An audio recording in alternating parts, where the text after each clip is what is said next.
Dalam nama Bapa dan Putra dan Kudus. Amin. Allah Bapa di surga, kami berkali-kali mengalami kehausan, kelaparan akan makanan duniawi, akan harta, akan milik. Tetapi kami juga seringkali lebih daripada itu mengharapkan kelaparan akan cinta, akan kehausan, akan kasih yang tak terbatas, akan keabadian. Untuk kami ya Bapa, supaya kami mampu dan dimampukan untuk mengalami Engkau sebagai Sang Penebus Penyelamat bagi kami. Terpujilah namamu kini dan sepanjang segala masa. Amin. Saudaraku terkasih dalam Kristus, tak seorang pun tidak lapar, tak seorang pun tidak haus. Dan ini suatu, katakanlah, penemuan atau pemberian diri yang jenius dari Yesus. Bahwa dia menjadi roti, menjadi anggur. Roti simbol dari kelaparan manusia. Anggur dari kehausan manusia. Dan itu dan Yesus mengatakan, ini tubuhku, ini darahku, yang kuberikan kepadamu dengan gratis. Dan ini mengandaikan suatu kerinduan hati Allah untuk bersatu dengan manusia. Untuk menyatu, untuk dalam tanda petik lebur dalam seluruh diri kita. Dari kepala, kaki, dan seluruh bagian dari kita. Seperti kita kalau makan dan minum itu menyatu dalam seluruh diri kita. Dan itu kerinduan Allah yang luar biasa. Dan itu kita nyatakan di dalam Ekaristi Kudus. Ketika Yesus melipat gandakan roti dan anggur, melipat gandakan makanan dan ikan kepada 5.000 orang, ya, tidak termasuk wanita dan anak-anak. Begitu luar biasa. Jadi saudaraku terkasih, Ekaristi ini merupakan sesuatu yang menjadi suatu anugerah yang terbesar yang Tuhan berikan kepada kita manusia. Nah, tetapi kita lihat bahwa, kita perhatikan bahwa dalam pengalaman bacaan pertama dan Injil, kita lihat bahwa itu juga merupakan sesuatu keterbatasan manusia, di mana keraguan manusia bahwa dia butuh sesuatu dan dia tidak dapat memenuhinya. Tetapi Tuhan melimpahkan, memberikan kelimpahan yang besar. Jadi dengan kata lain, Tuhan mengajak kita untuk bekerja sama di dalam menghayati kehidupan ini. Ada bagian kita yang harus kita kerjakan, tapi ada bagian lain yang Tuhan memberikan kelimpahan kepada kita. Nah, maka saudaraku terkasih dalam Kristus, kita harus apa? Jadi hidup kita harus ada lapisan-lapisan. Secara fisik, Tuhan tidak akan meninggalkan kita. Yakin. Dalam perjanjian lama kita, ketika bangsa Israel keluar dari Mesir 40 tahun sampai ke tanah terjanji, bagaimana Tuhan menyediakan makanan bagi mereka, menyediakan hidangan, menyediakan segala-galanya dalam perjalanan di padang gurun. Impossible kalau tanpa bantuan Tuhan, tidak mungkin. Dengan kata lain, Tuhan pasti akan memberikan yang terbaik bagi kita sebagai orang yang diciptakan, sebagai anak Allah, sebagai orang terpilih. Ya, dan itu harus kita perhatikan. Nah, tentu harus meningkat lebih dalam, yaitu apa? Kebutuhan emosional. Kebutuhan akan kasih, akan hormat, akan relasi yang baik, harmonis di dalam kehidupan ini. Ya, perasaan dihargai, perasaan dicintai, perasaan dikasihi, itu semua. Ya. Jadi ada level fisik, ada level emosional, level psikis, tapi juga ada level rohani. Ya. Tuhan, kita harus memasuki level rohani ini, level misteri ini. Dan itulah saya kira salah satu aspek penting yang mau disadari oleh kita di dalam masa pandemi ini. Itu aspek misteri, aspek rohani, ya. Aspek, tidak lagi aspek komunal, tidak lagi aspek sosial, tidak hanya aspek sosial, aspek komunal, aspek liturgikal, aspek ritual, tapi aspek misteri.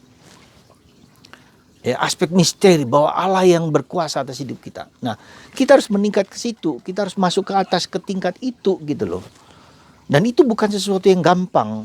Ya, untuk bisa masuk ke tingkat misteri itu, di mana Allah hadir, di mana Allah hidup, di mana Allah bekerja, di mana Allah nyata dalam seluruh perspektif hidup kita, apapun juga. Ya, itu yang saya kira menjadi tanggung jawab kita, menjadi usaha kita, menjadi kekuatan kita untuk berusaha memasuki dunia rohani, dunia batin. Nah, masalahnya dunia rohani itu adalah masuk ke dunia batin. Dunia misteri itu masuk dunia batin kita, bukan keluar. Ya. Dunia teknologi sekarang itu dunia keluar, di luar mengembangkan aspek yang kelihatan. Gitu. Teknologi kita dengan segala kemampuan daya-daya yang luar biasa dengan internet itu adalah aspek eksternal, aspek eksterior. Tapi kita tidak memasuki aspek batinnya ke dalam. Ya. Dan itulah yang sebetulnya sesuatu yang mau Tuhan ajak kepada kita untuk memasuki aspek batinnya, aspek rohani, aspek ke dalam. Nah, saudaraku terkasih dalam Kristus, karena kalau kita jujur, kita haus dan lapar itu adalah aspek batinnya, bukan aspek luar. Ya, kita mencari apa saja yang kita penuhi, tapi kita tidak pernah puas. Nah, itulah maka kita diajak untuk memasuki aspek batinnya. Nah, bagaimana itu? Ya, ada banyak cara. Ya, ada banyak cara kita melihat dalam Injil hari ini. Yesus ketika melipat gandakan makanan itu, semua orang mengajak dia mau menjadi nabi, orang hebat, tapi dia pergi ke tempat lain bersembunyi. Ya. Jadi aspek batinnya itu adalah aspek memasuki hidup batin. Nah, saya sudah mengatakan bagaimana untuk menjembatani aspek rohani yang nggak kelihatan ini dengan aspek fisik, ya, yaitu dengan apa? Dan Tuhan memberikan kepada kita apa? Yaitu Roh Kudus. Ya, Roh yang Tuhan berikan kepada kita itu menjadi kendaraan kita untuk memasuki hati Allah dan memasuki hati kita manusia. Maka saya mengajak Anda untuk secara simpel lah, secara gampang lah. Ya, Anda mulai saja dengan apa yang saya katakan berkali-kali dan berulang-ulang. Saya tidak akan bosan mengatakan, Anda ulangi lagi, datanglah Roh Kudus. Doakan rosario 2 kali putaran setiap hari, datanglah Roh Kudus. Coba, ya. Simple.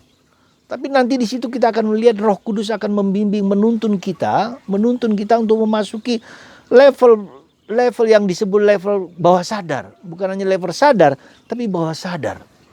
Membongkar di situ misteri-misteri batin kita yang terdalam, entah termasuk bakat-bakat kita, kemampuan kita, termasuk juga luka-luka batin kita, termasuk masa lalu kita yang pahit, termasuk kehendak kita yang banyak dosanya, banyak kelemahan, tapi juga begitu banyak keagungan, kehebatan, keluar biasaan yang Tuhan melimpahkan kepada kita.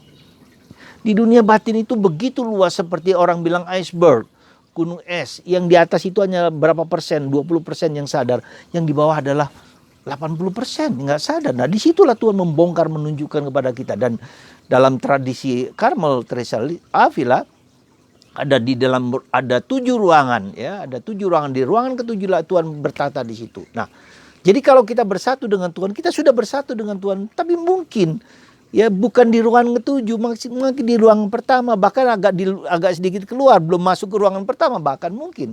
Karena ruangan pertama itu adalah ajakan kita untuk berdoa dengan serius, ya, dengan sungguh-sungguh. Itu problemnya.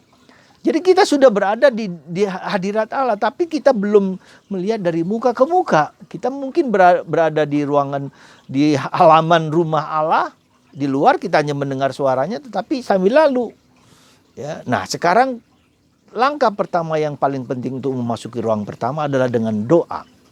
Doa, terlebih doa hening, doa sunyi. Ya. Di sanalah kita mengungkapkan apa yang menjadi kegelisahan, kecemasan hati kita. Ya. Lalu dengan doa hening itu kita mendengarkan, deep and compassionate listening. Ya.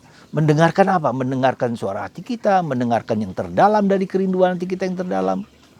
Jadi saudaraku yang terkasih dalam Kristus, sekali lagi Tuhan sudah hadir di dalam diri kita. Dia sudah bersatu dengan kita. Dia ingin supaya kita lebih dekat untuk memasuki ruangan-ruangan yang ke-7 kalau bisa. Kalau bisa, tidak semua orang bisa. Karena ada ruangan itulah maka kita dibutuhkan suatu keberanian untuk terjun. Percaya kepada kehendak Allah untuk masuk ke dunia batin, ruang yang pertama. Maka saudaraku terkasih supaya kita yang mengalami Kristus yang sudah hadir dalam diri kita dalam Ekaristi. Dan pandemi ini sebetulnya suatu yang mengajak kita ke sana. Hanya kita kerap kali tidak mau dan takut untuk masuk ke sana. Ya, saudara itulah yang saya yakini bahwa sekarang pandemi ini justru mengajak kita untuk memasuki batin kita yang terdalam.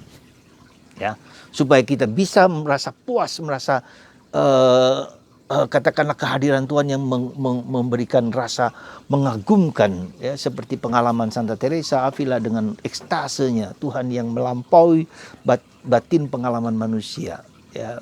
Dan itulah sehingga ketika kita memasuki dunia batin, kita mengerti, kata Paulus, mengerti keselamatan itu apa. Dan keselamatan itu hanya pada Yesus, bukan hanya penebusan itu hanya pada Yesus, ya. Dan di dalam Yesus, ya, kita bersatu. Maka mari saudaraku terkasih, kita memasuki dunia batin kita, dunia Allah, dengan masuki kehendak Allah dalam diri kita. Semoga Anda dan saya bersedia mengalami kasih Yesus yang begitu mengagumkan itu. Tuhan mengasihi Anda. Tuhan hadir dalam Ekaristi, dan ketika Ekaristi tidak dapat kita sentuh bersama-sama setiap hari, tetapi dalam online, dan ini masa darurat, ya, kita bisa melihat dengan online itu sebetulnya kita memasuki dunia maya, dunia batin, dunia roh, gitu loh. Coba kita lihat. Jadi ajakan kita untuk memasuki dunia batin itu begitu besar sekarang ini. Nah, Anda mau nggak? Anda mendengarkan nggak? Anda merasakan nggak? Ya, kita puas nggak ketika kita berada hanya di medsos, ya, mendengarkan pastor berkhotbah, tidak menerima dalam tanda petik menerima tubuh Kristus yang nyata begitu. Nah, ini kan sesuatu yang fisik, lalu kita harus naik ke atas ke dunia yang lebih dalam. Saudara, Tuhan mau memberikan segala-galanya untuk kita. Juga percayalah di masa yang sangat sulit ini secara fisik, kalau kita bersatu dengan Tuhan, Tuhan tidak akan meninggalkan Anda. Secara fisik Tuhan akan mengabulkan doa Anda ketika Anda mendengarkan Dia, ketika kita bersatu dengan Dia, ketika kita berdoa terus-menerus dengan Dia. Ya. Dan jangan lupa, meskipun kita tidak punya apapun juga, sekecil apapun, kita juga berbagi. Berbagilah sekecil apapun kepada orang sekitar. Seperti bacaan pertama hari ini, seperti anak kecil dengan 5 roti 2 ikan itu. Ya, dengan berbagi yang sekecil apapun, Tuhan akan mengingat kita kebaikan-kebaikan yang kita berikan. Meskipun sulit dipercaya. Ya, maka mari saudaraku terkasih, di pandemi yang tidak mudah ini, kita semua berani belajar berbagi sejauh kita mampu dan sejauh kita bisa. Ya, dengan berbagi, dengan memberikan perhatian, memberikan kemurahan hati kepada orang lain, Tuhan melimpahkan berkat yang melimpah kepada kita juga. Dan Tuhan mau hadir di dalam diri kita dalam kebersatuan yang luar biasa. Tuhan cinta pada Anda, Tuhan cinta pada kita. Tetapi bukalah hati kita, masuk dalam diri kita, supaya kita merasa puas dengan kehadiran Kristus. Nah, kita tidak hanya makan roti, tapi juga mengerti sabda Allah. Siapa Yesus itu sesungguhnya? Bacalah kitab suci. Orang yang sungguh-sungguh mengalami Kristus harus mencintai kitab suci. Tanpa kitab suci, kita menjadi sulit mengerti siapa Yesus sebenarnya. Tuhan memberkati Anda, mengasihi Anda. Berkat Tuhan melimpah dalam diri Anda dan melindungi Anda dari segala virus, apapun juga, dalam nama Bapa dan Putra dan Roh Kudus. Amin.